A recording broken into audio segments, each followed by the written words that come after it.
Guys, gagawa tayo ng macaroni chicken salad. So, andito na yung chicken na pakuluan na. May flavor na rin yan. Templado na. So, meron tayong Eden cheese. Meron tayong cream cheese. Ang ginamit ko dyan ay Emborg brand. Tapos, meron tayong cilantro leaf. Pabango.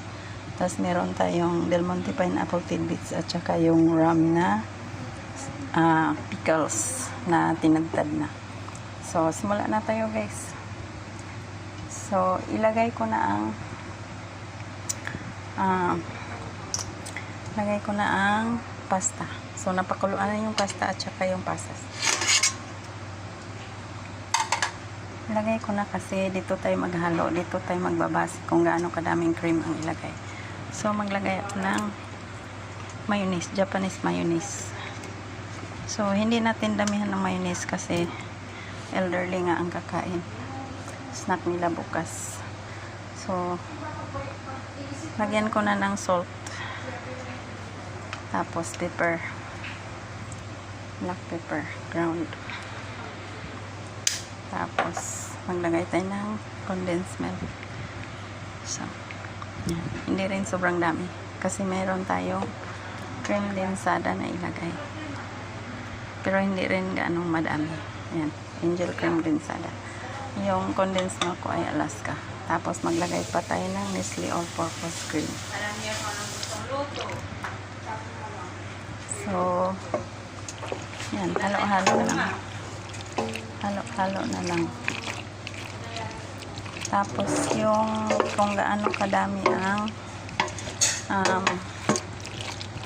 cream, depende na yan sa kung gaano kadami ang pasta.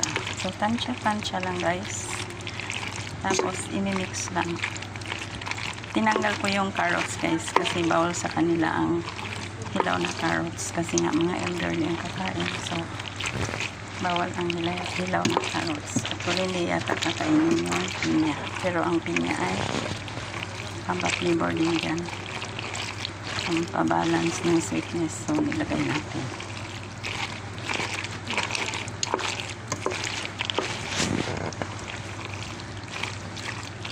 Daming chicken. Daming chicken para madami yung protein.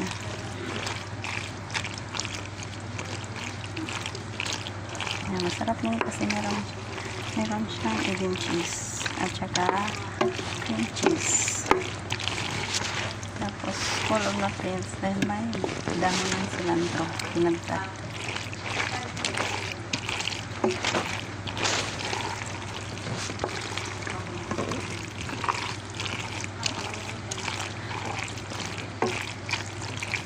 So,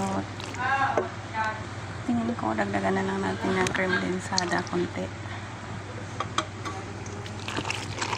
Saka ko na lang dagdagan ng mayonnaise kung kailangan. Kasi diba ang mayonnaise mayroong fats. So,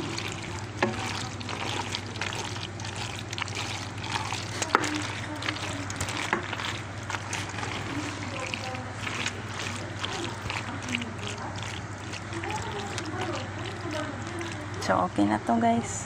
Okay na to. Kasi, magiging, ano naman siya, masabaw pag dinamihan pa natin.